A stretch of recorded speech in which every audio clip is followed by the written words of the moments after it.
Sama-sama kita tinggikan Tuhan kita. Dia yang besar, Dia yang berkuasa.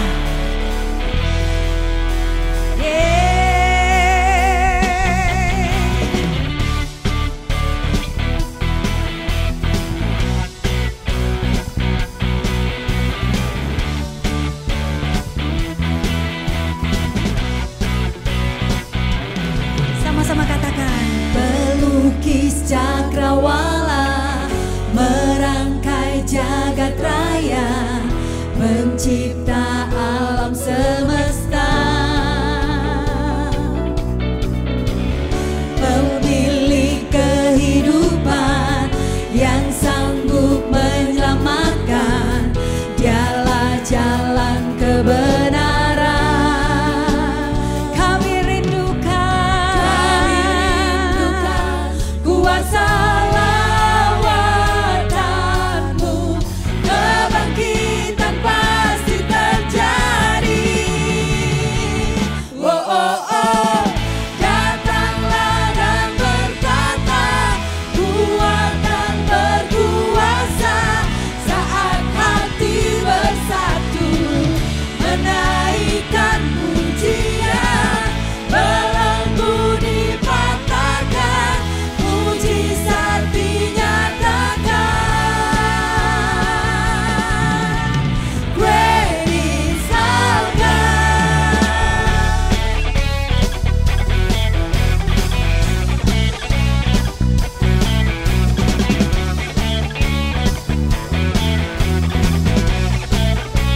Pemilik kehidupan, pemilik kehidupan yang sanggup menyelamatkan, Dialah jalan kebenaran. Kami rindukan kuasa lawatan-Mu, kebangkitan pasti terjadi.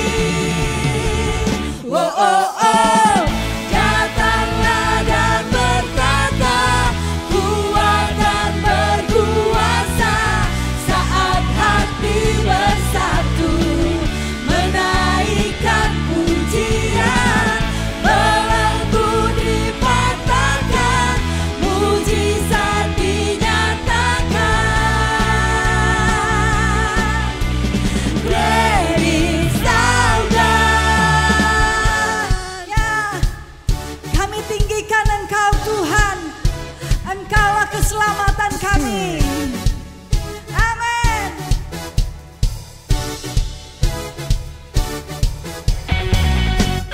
Engkau yang bertahta di atas puji-pujian umat-Mu. Yes.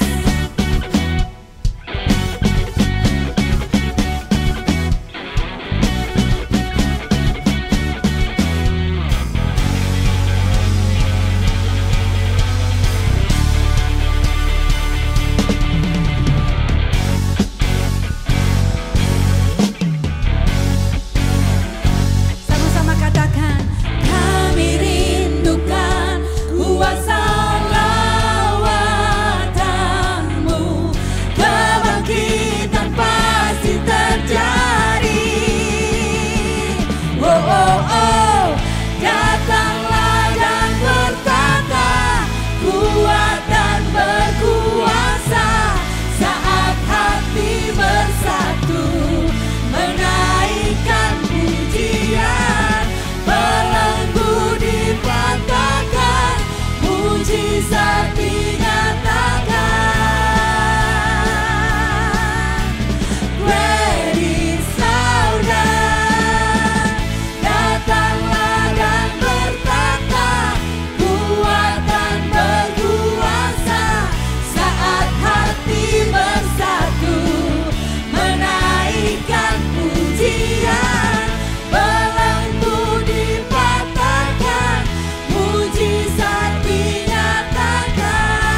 I worship you. You are here, moving in our midst. I worship you. I worship you. You are here, working in this place. I worship you. I worship you. Waymaker, miracle worker, promise keeper, light in the darkness, my God, that is who you are. Waymaker, miracle worker, promise keeper, light in the darkness, my God, that is who you are.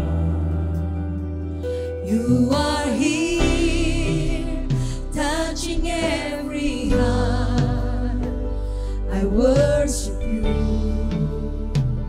I worship you. You are here, healing every heart. I worship you. I worship you. You are here, turning lives around. I worship you. I worship you. You are here, mending every heart. I worship you. I worship you. Oh, waymaker, miracle worker, promise keeper, light in the darkness, my God, that is who you are. Waymaker, miracle worker, promise keeper, light in the darkness, my God, that is who you are. Waymaker, miracle worker, promise keeper, light in the darkness, my God, that is who you are. Waymaker, miracle worker, promise keeper, light in the darkness, my God, that is who you are. That is who you are. That is who you are. That is who you are. That is who you are. That is who you are. That is who you are. That is who you are. That is who you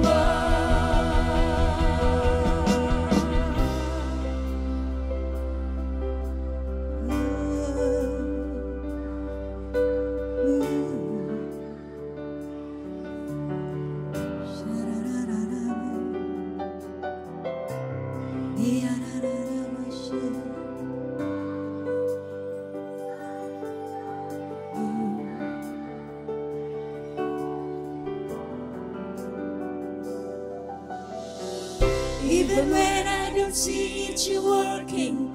Even when I don't feel it, you're working. You never stop, you never stop working. You never stop, you never stop working. Even when I don't see it, you're working. Even when I don't feel it, you're working. You never stop, you never stop working. You never stop, you never stop working. Even when I don't see it, you're working. Even when I don't feel it, you're working. You never stop, you never stop working. You never stop, you never stop working. Even when I don't see it, you're working. Even when I don't feel it, you're working. You never stop, you never stop working. You never stop, you never stop working. Waymaker, miracle worker, promise keeper, light in the darkness, my God, that is who you are.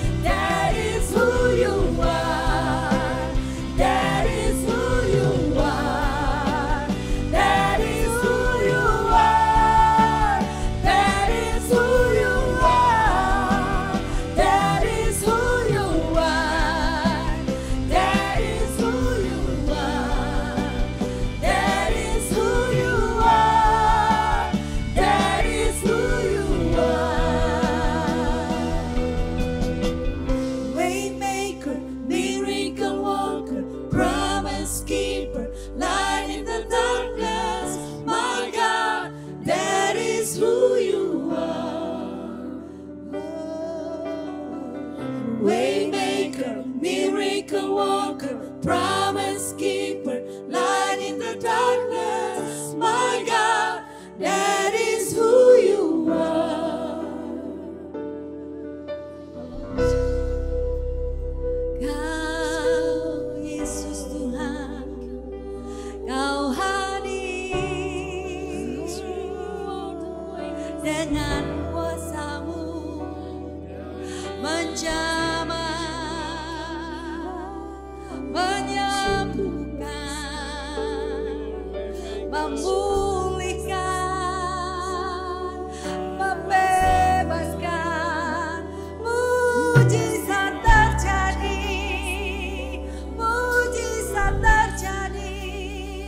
saat Kau hadir, Yesus Tuhan. Haleluya, haleluya.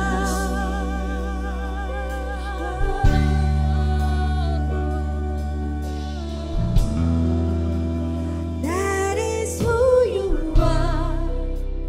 That is who you are. That is who you are. That is who you are. That is who you are. That is who you are. That is who you are. That is who you are.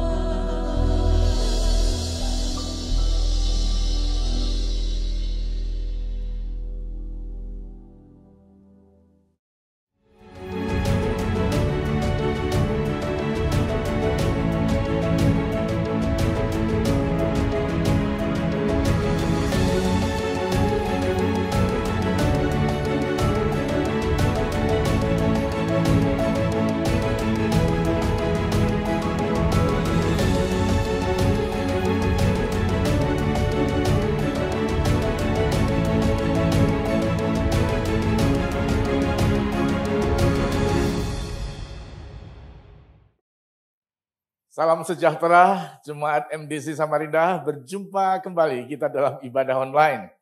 Saya yakin kita semua masih tetap semangat mengikut Tuhan dan menyembah Tuhan. Amin. Bapak Ibu yang kasih dalam Tuhan, sudah 1 tahun kita beribadah di rumah.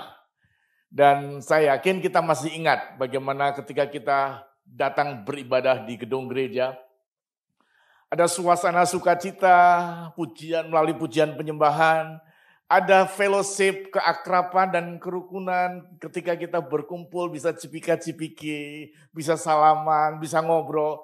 Itu yang namanya atmosfer. Sukacita, akrab, dan indah. Lain lagi dengan ketika kita bertemu dengan seseorang yang baru mengalami kedukaan ditinggal kekasihnya. Dia menceritakan bagaimana pengalaman sedihnya. Nah, di situ pun kita merasakan atmosfer duka cita. Beda lagi kalau kita masuk ke rumah seseorang yang sedang bertengkar. Suasana tegang, suasana penuh dengan caci maki, itu yang disebut atmosfer kedukaan dan atmosfer kebencian. Nah, kita akan berbicara mengenai menetapkan atmosfer di dalam hidup kita. Kita perlu tahu bahwa iblis adalah penguasa di udara. Alkitab Efesus pasal 6 mengatakan iblis adalah penguasa di udara dan dia adalah ilah zaman ini. Olehnya, maka iblis punya pengaruh untuk menciptakan atmosfer. Nah, dan kita sudah tahu kalau iblis yang membuat atmosfer, suasananya penuh dengan kebencian, penuh dengan keputusasaan, peperangan. Itu semua adalah atmosfer yang diciptakan oleh iblis di dunia ini. Namun kita sebagai orang percaya tidak boleh kalah dan terbawa arus mengikuti atmosfer yang diciptakan oleh iblis. Kita harus bisa berdiri untuk mempengaruhi, untuk mengubah. Sebab kita adalah anak-anak kerajaan, di mana kitab Roma mengatakan kerajaan Allah itu bukan dari makanan dan minuman, tetapi damai sejahtera, dan sukacita, kebenaran. Artinya kita sebagai anak Tuhan harus bisa mewarnai dunia, minimal kita bisa menciptakan atmosfer dalam diri kita penuh dengan sukacita, hidup benar, dan damai sejahtera. Nah, di dalam Alkitab, Raja Daud memberikan satu teladan yang baik tentang bagaimana dia mengatur suasana atau atmosfer di sekeliling dia. Ketika bangsa Israel di bawah pimpinan Raja Saul, di mana Raja Saul waktu itu sudah berjalan di luar kehendak Tuhan, seringkali Raja Saul mendapat serangan dari iblis, gangguan dari iblis. Sehingga ketika dia sedang mengalami gangguan dari iblis, langsung saja suasana di istana Saul mencekam. Kebencian, pertempuran, gak enak. Atmosfer suasana istana Saul saat dia mengalami serangan iblis itu sama sekali tidak nyaman. Nah, bagusnya ketika hal itu terjadi, para penasihat-penasihat Raja Saul memberikan saran. Raja, kalau Raja sedang mengalami tidak enak, kalau atmosfer tidak enak, coba panggil ada satu orang yang bernama Daud. Dia akan bisa menenangkan. Dan ternyata usulan itu disetujui oleh Saul. Maka suatu saat ketika Saul mendapat serangan iblis di mana kerajaan suasananya, atmosfernya begitu kacau, dipanggilnya lah Daud. Waktu itu Daud belum tinggal di istana. Waktu itu Daud belum bertemu dengan raksasa Goliat. Daud belum apa-apa. Nah, betul ketika Daud dipanggil ke istana, sementara Saul sedang galau, Saul sedang mengalami gangguan, suasana kerajaan sedang kacau, sedang penuh dengan kebencian, penuh dengan iri hati. Daud datang dengan tenang, Daud datang dengan santai, dan dia mengambil kecapinya, sebagaimana dia adalah orang yang suka memuji Tuhan. Dia datang ke istana, dia duduk, ambil tempat di pojok, ambil kecapinya, dan dia mulai memainkan kecapinya. Dia memulai memuji Tuhan. Saudara tahu apa yang terjadi? Alkitab mencatat dalam 1 Samuel pasal 16. Ketika kerajaan Saul, istana sedang mengalami kegalauan, sedang mengalami atmosfer yang tidak karuan, dan Daud memuji Tuhan, maka seketika itu atmosfer kerajaan atau istana Saul berubah. Tiba-tiba saja damai sejahtera turun di dalam hati Saul. Tiba-tiba sukacita turun sehingga tadinya suasana tegang, galau, mencekam, putus asa, berubah menjadi sukacita. Berubah menjadi damai sejahtera. Nah, itu yang disebut mengubah atmosfer.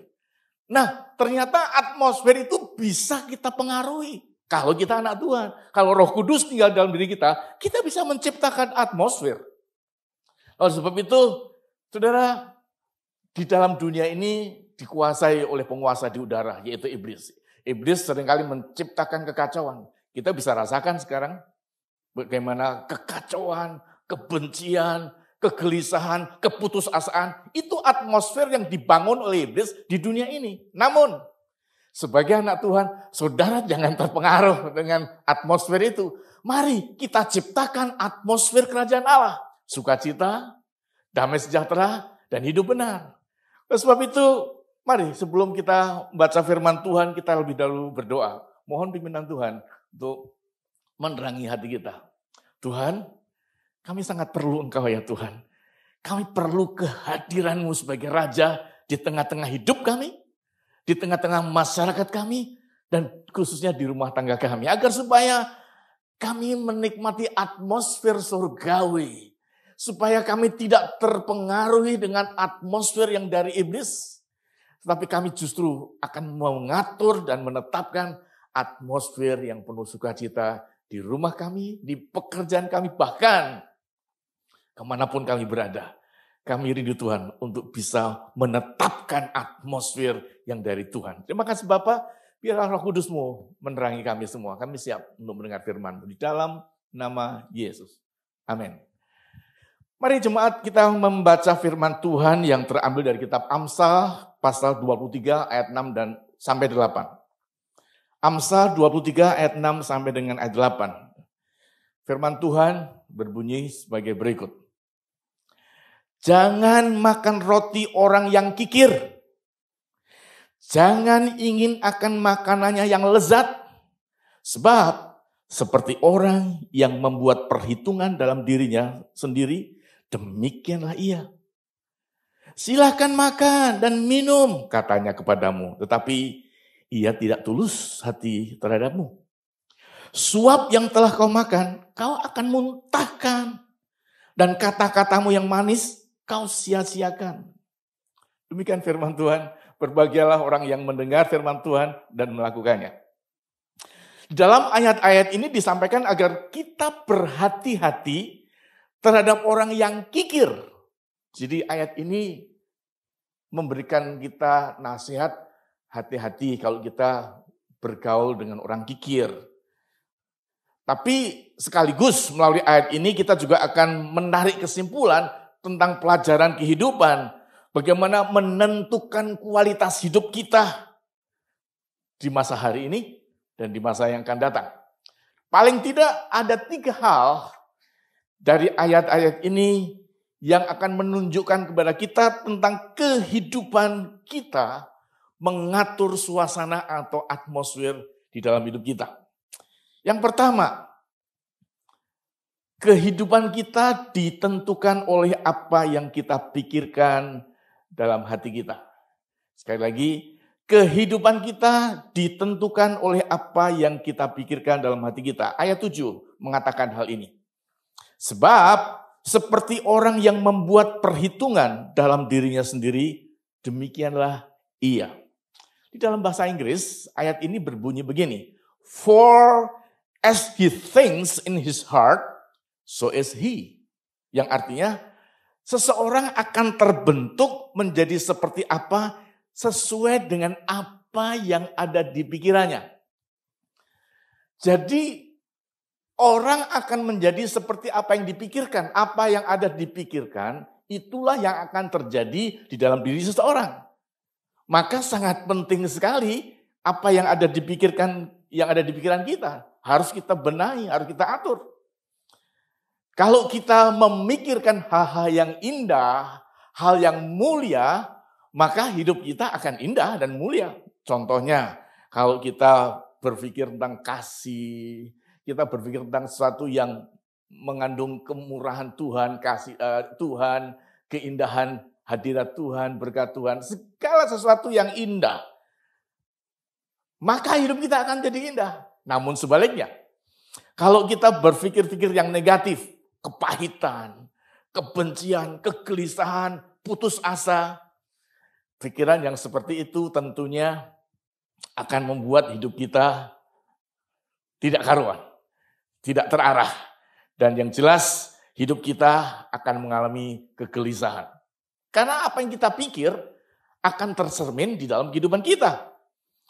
Nah, oleh sebab itu banyak orang mengerti dan rahasia ini bahwa apa yang ada di pikiran akan tercermin, akan terjadi di dalam hidupnya. Maka banyak orang mengikuti seminar-seminar. Gereja-gereja, khususnya pada masa pandemi ini, karena tidak ada kegiatan di gereja, di gedung gereja, maka banyak sekali kita mendengar ada seminar-seminar. Bukan hanya di gereja, di mana-mana, di luar-luar.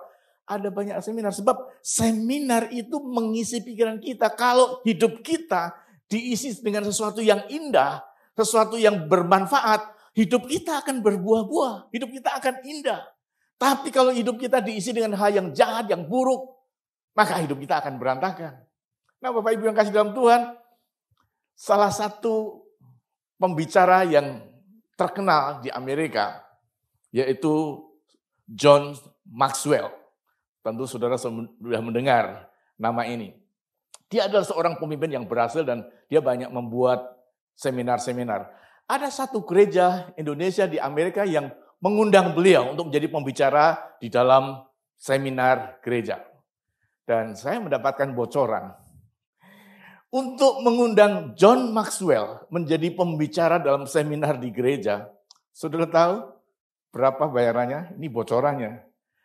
untuk seorang John Maxwell memberikan pelajaran dalam satu sesi seminar yang berdurasi 1 jam atau 60 menit, gereja atau orang yang mengundang harus membayar dia 840 juta, 60.000 US dollar.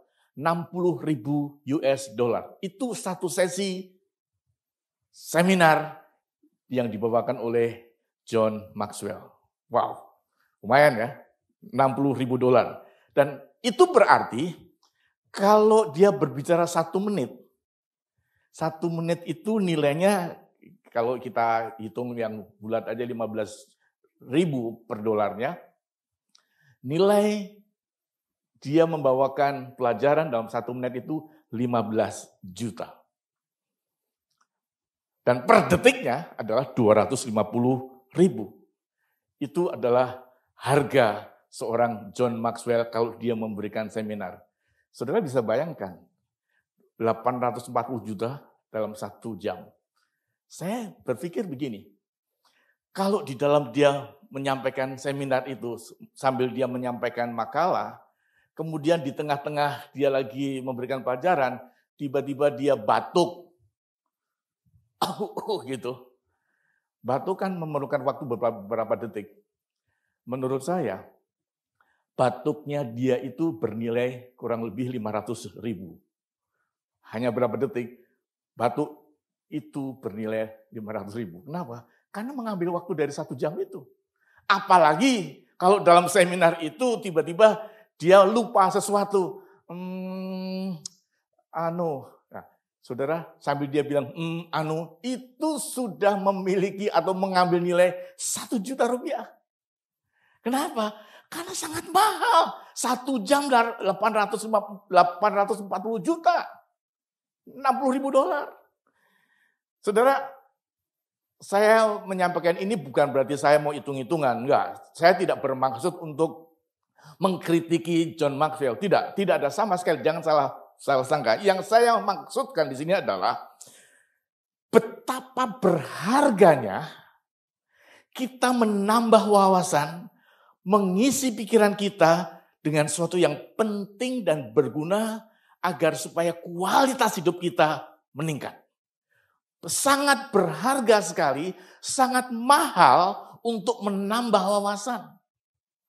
Dan itu memang sangat penting dan kita perlu menambah wawasan dalam pikiran kita sebab apa yang kita pikirkan itu yang akan terjadi di dalam hidup kita. Itu sebabnya Bapak Ibu yang kasih dalam Tuhan, isilah hidupmu dengan sesuatu yang berharga. Isilah pikiran kita dengan sesuatu yang bermanfaat. Jangan kita mikir yang receh-receh, yang gosip-gosip gak karuan. Hari-hari ini orang lagi sibuk dan terpengaruh dengan ceritanya si Kaisang dengan Felicia. Ngapain kita mesti ribut? Saudara bukan, tetangga juga enggak, kenal juga apalagi. Kenapa kok kita resah dengan cerita Felicia dengan Kaisang? Isilah pikiranmu dengan sesuatu yang bermanfaat. Isilah sesuatu dengan yang membawa dampak, membuka wawasan kita, membuat kita memiliki rencana yang besar ke depan. Itu yang penting. Jangan kita isi pikiran kita, hidup kita dengan sesuatu yang sampah. Itu gak ada manfaatnya, malah itu bisa merusak diri kita.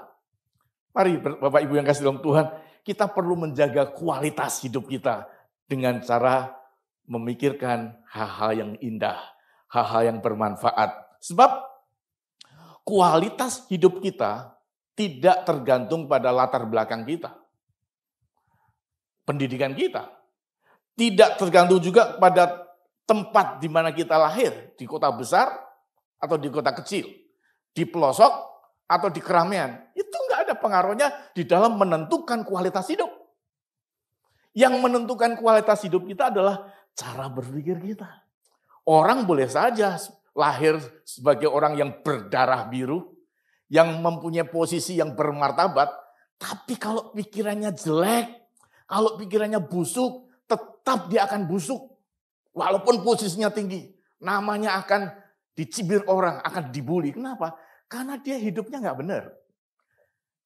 Tetapi sebaliknya, walaupun dia adalah orang yang tidak punya jabatan, pendidikannya pas-pasan, mungkin SD aja nggak lulus. Tapi kalau dalam dirinya ada pemikiran-pemikiran yang brilian, pikiran-pikirannya menciptakan dan menghasilkan sesuatu yang benar, orang itu adalah orang yang berkualitas. Jadi latar belakang, keuangan tidak menentukan kualitas hidup seorang. Tapi cara berpikir yang menentukan. Sebab itu isilah pikiranmu dengan hal-hal yang bermanfaat. Itu yang pertama. Kualitas hidup kita tergantung dari apa yang kita pikir. Yang kedua, kehidupan kita ditentukan oleh penilaian kita terhadap apa yang kita lihat. Nah, Bapak Ibu yang kasih dalam Tuhan, hal ini diteguhkan dalam ayat yang ke-6. Berbunyi demikian, jangan makan roti orang yang kikir. Jangan ingin akan makanannya yang lezat. Maksudnya begini ayat ini, makanan yang disajikan orang kikir, ini orang kikir ya, ceritanya ini orang kikir. Orang kikir itu ketika menyajikan makanan, nampaknya sih lezat. Dari aromanya, dari penampilannya, masakan yang disajikan oleh orang kikir memang kelihatan oleh mata enak, menggoda. Tetapi jangan buru-buru mengambilnya. Karena ketika kita mengambil suatu saat atau di kemudian hari atau beberapa saat kemudian, kita akan menyesal. Duh, kenapa aku makan? Coba tahu gitu, aku nggak makan. Saudara, makanan yang disajikan oleh orang kikir itu jangan buru-buru diserbu atau dimakan. Sebab bisa-bisa itu akan membawa penyesalan. Karena orang yang kikir memberikan sesuatu itu sebetulnya tidak tulus. Orang kikir ketika dia memberikan sesuatu kepada kita, dalam hatinya berpikir, coba jangan diambil. Mulutnya sih ngomong, ayo dimakan. Mulutnya, wajahnya, tapi hatinya, jangan diambil ya. Enggak pas itu. Bukan buat kamu itu.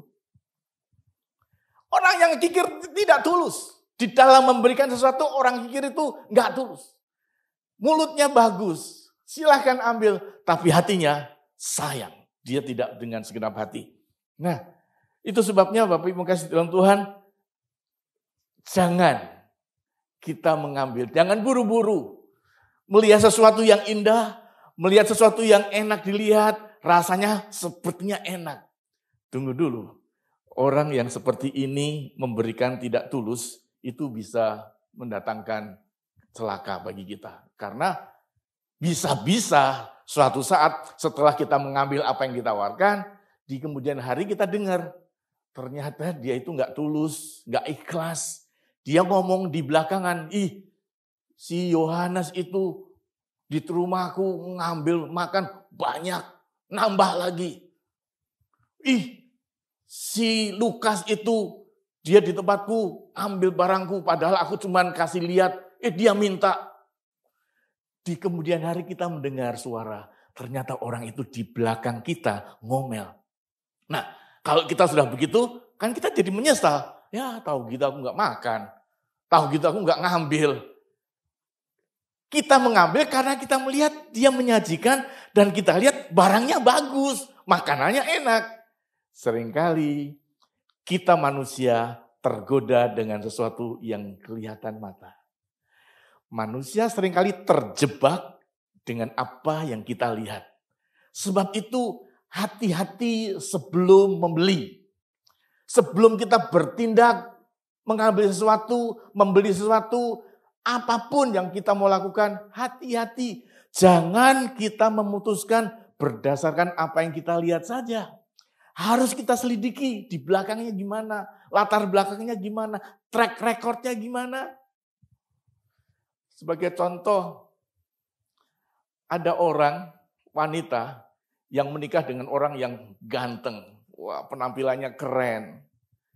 Tapi kemudian setelah dia menikah, ternyata perumahannya berantakan, rumah tangganya berantakan. Setelah menikah ternyata dia tersiksa. Dia menyesal, sudah terlambat.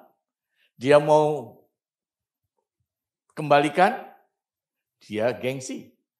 Itu sebabnya belum tentu apa yang kelihatan baik, itu baik.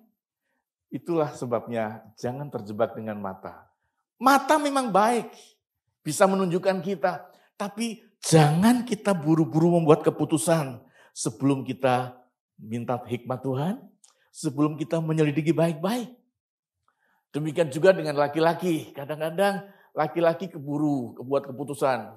Lihat ada cewek yang keren, yang cakep, yang luar biasa. Tanpa berpikir bagaimana latar belakangnya, tanpa berpikir bagaimana pribadinya, hidupnya, apakah sudah lahir baru atau belum. Yang penting penampilan bagus, oke, dia istriku. Di kemudian hari dia menyesal. Ternyata dia itu jahat. Ternyata wanita itu adalah wanita yang tidak berperi kemanusiaan. Kira-kira begitu. Artinya begini, siapa saja di antara kita yang mau membuat keputusan, janganlah keputusan itu berdasarkan apa yang kita lihat semata. Mari kita pertimbangkan. Karena mata bisa menyesatkan kita. Mata bisa membuat kita berhasil juga. Artinya dengan mata berhati-hatilah di dalam membuat keputusan. Dan Bapak Ibu yang kasih dalam Tuhan, Tuhan memberikan kita hikmat, bukan? Tuhan memberikan kita Roh Kudus. Kita berdoa, minta pimpinan Roh Kudus agar supaya apa yang kita lihat itu benar-benar yang dari Tuhan dan Tuhan menunjukkan. Hati-hati dengan apa yang kita lihat. Itu yang kedua. Yang ketiga, kehidupan kita ditentukan oleh pertimbangan kita terhadap apa yang kita dengar. Yang pertama, hati-hati dengan apa yang kita pikirkan. Harus berpikir positif. Yang kedua, hati-hati dengan apa yang kita lihat. Jangan hanya melihat lalu memutuskan, tapi harus dipertimbangkan lebih dalam. Yang ketiga, mari kita mendengar dengan saksama, tapi jangan buru-buru membuat keputusan. Amsal 23 ayat 7 dan 8. Silahkan makan dan minum, katanya kepadamu, tetapi ia tidak tulus. Ia tidak tulus hati terhadapmu. Di sini ditulis bahwa orang kikir ini mempersilahkan kita untuk menikmati makanan yang dia sajikan. Silakan makan, silakan minum. Tapi kalimat yang terakhir, dia tidak tulus. Saudara, kita ini adalah orang-orang yang sangat toleran. Kita adalah manusia adalah kebanyakan orang-orang yang sangat bersahabat. Apalagi kalau kita punya pertemanan yang baik dengan seorang, apapun yang ditawarkan kita akan mau untuk menjaga persahabatan. Walaupun kadang-kadang makanannya tidak enak, tetap aja kita makan. Untuk menjaga kesopanan dan untuk menjaga persahabatan. Demi menghormati persahabatan, kita ambil. Tetapi jangan salah Bapak Ibu yang kasih dalam Tuhan. Kita harus hati-hati dengan apa yang kita dengar. Ketika dia berkata, silahkan makan. Kita mendengar, silahkan makan. Maka kita seharusnya tidak tergoda, tidak terjebak dengan apa yang kita dengar. Ayat ini memang dari awal kita udah tahu, ini orang kikir. Kita berhadapan dengan orang kikir, bukan orang biasa. Kalau dengan orang biasa, dengan orang yang kita kenal murah hati, kita nggak usah bahas nih. Kita sedang berbicara tentang orang kikir. Orang kikir kalau dia memberikan sesuatu, itu nggak tulus. Orang kikir kalau dia menawarkan sesuatu atau memamerkan sesuatu, menunjukkan sesuatu, dia tuh nggak tulus. Hati-hati. Nah itu sebabnya ayat ini mengatakan bahwa silahkan makan dan minum. Tetapi firman Tuhan mengatakan pertimbangkanlah dahulu. Jangan buru-buru mengambil keputusan. Sebab orang yang kikir itu sebetulnya tidak dengan segenap hati memberikan kita makanan. Dia nggak rela sebetulnya. Tapi sayangnya kita seringkali tergesa-gesa. Apalagi orang dalam keadaan lapar. Apalagi kita sudah pengen sekali. Apalagi makanan itu menggiurkan. Kita ambil. Padahal orang itu kikir. Dia nggak dengan segenap hati. Nah, ayat 8 berkata begini, suap yang telah kau makan, kau akan muntahkan. Dan kata-katamu yang manis, kau sia-siakan. Ayat ini memberikan penjelasan lebih lanjut lagi. Kalau kita diberi makan oleh orang yang gigih dan kita makan, nanti makanan itu akan dimuntahkan. Dan kata-katamu yang manis akan kau sia-siakan. Artinya apa kata-kata manis? Ketika kita ditawari, ayo makan, yuk ambil. Tentu kan kita akan berterima kasih. Terima kasih ya, makan, yuk makan. Tapi setelah kita mengetahui di kemudian hari ternyata nggak tulus, ucapan terima kasih kita, rasa kagum kita terhadap orang itu sia-sia.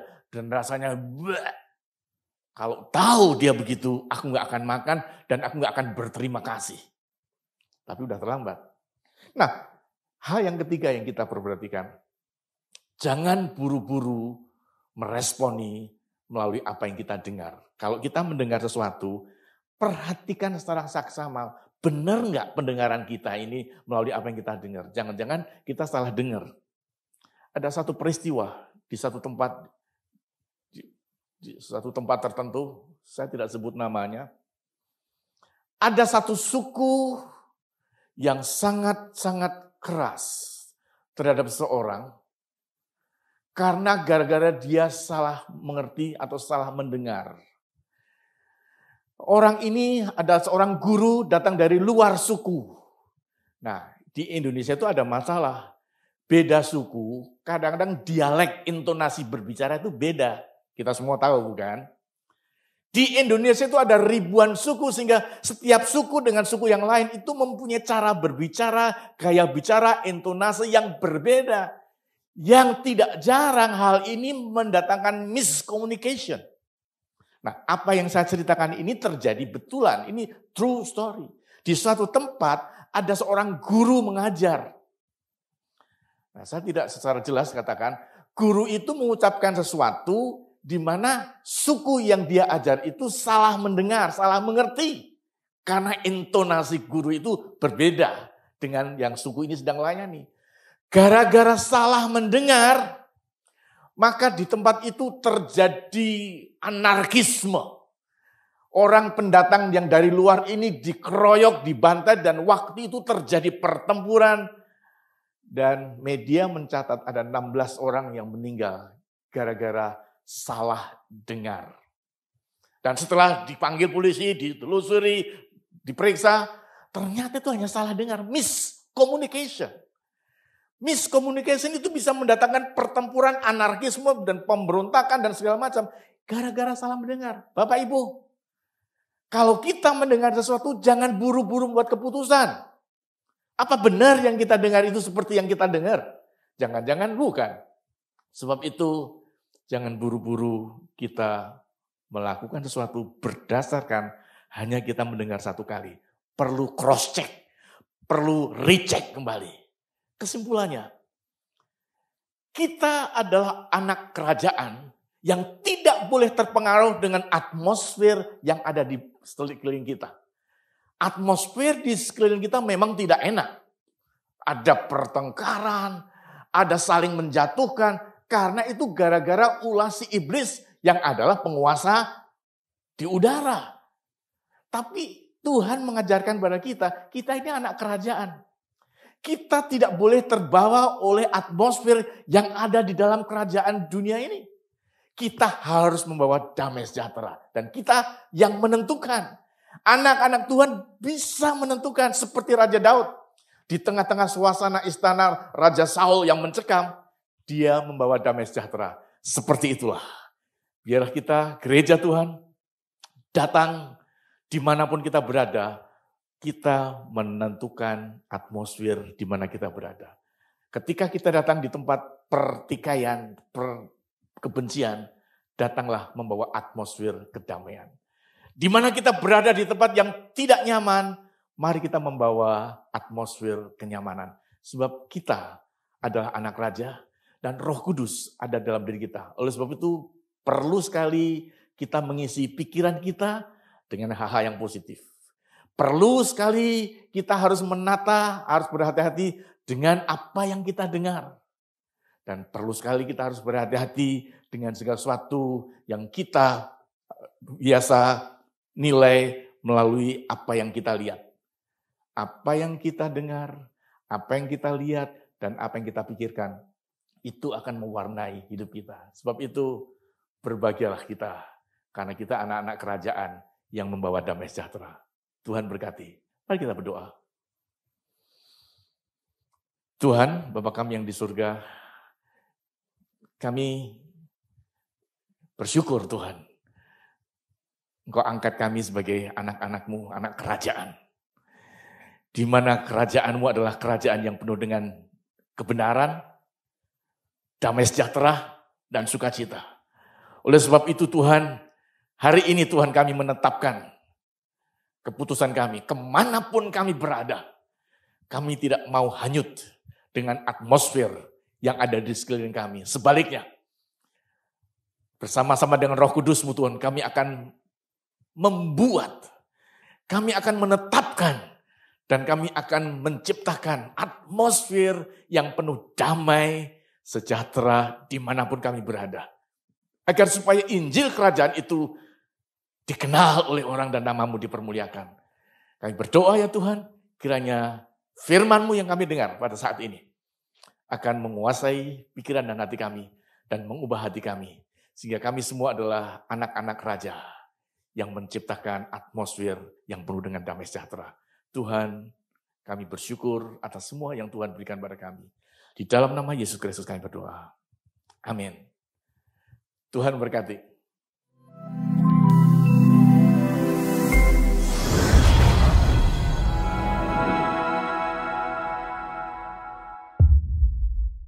Kita sudah mendengar firman Tuhan dan saatnya sekarang kita memberikan persembahan. Mari kita lakukan persembahan ini dengan sukacita, sebab orang yang memberi dengan sukacita, Tuhan akan memberkati.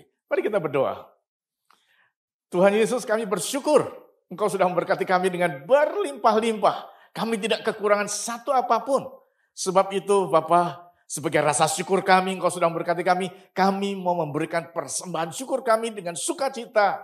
Demikian juga persembahan persepuluhan kami yang adalah milik-Mu, kami akan kembalikan dengan sukacita. Tuhan, Engkau memberkati setiap orang yang memberi, setiap orang yang memberikan persembahan, setiap orang yang memberikan persepuluhan. Engkau berkati berlimpah-limpah, Engkau berkati pekerjaannya, berkati rumah tangganya, berkati keturunannya, berkati rahimnya, supaya mereka berbuah-buah seperti yang Tuhan inginkan. Terima kasih Bapak, kami akan memberi dengan sukacita di dalam nama Yesus. Amin. Selamat memberi, Tuhan berkati.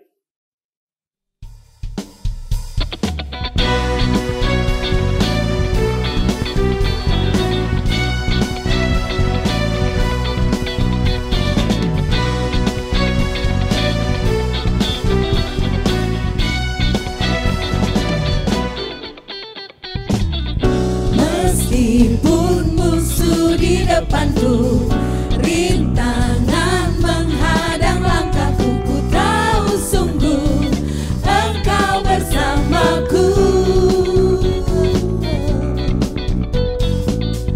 Beribu rebah di kiriku, berlaksa di sisi kananku, ku tahu janji-Mu Engkau bersamaku.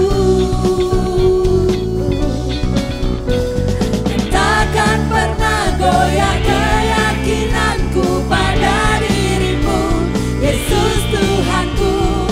Tiada yang seperti diri-Mu. Kaulah kuatku, kebanggaanku, gunung batu dan keselamatanku. Kuat tangan-Mu, perlindunganku. Kaulah Allah, sumber kemenanganku. Sumber kemenanganku, sumber kemenanganku. Amin.